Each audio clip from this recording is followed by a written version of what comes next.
So, ayan guys, nakita nyo na yung kanina yung Pro Immune niya na Dr. Shiba, Beef Flavor for Stronger Immune System.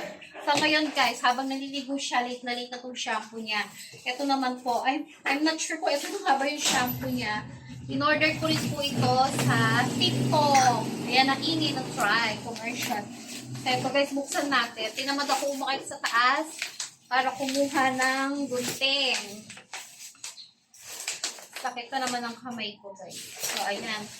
Isang pabuksan natin, ha? Tingnan natin kung ano to kasi sa dami ng order ko para kay Princess. Minsan hindi ko na rin naisip kung ano. Pero mabigat eh. Feeling ko ito yung shampoo niya siguro.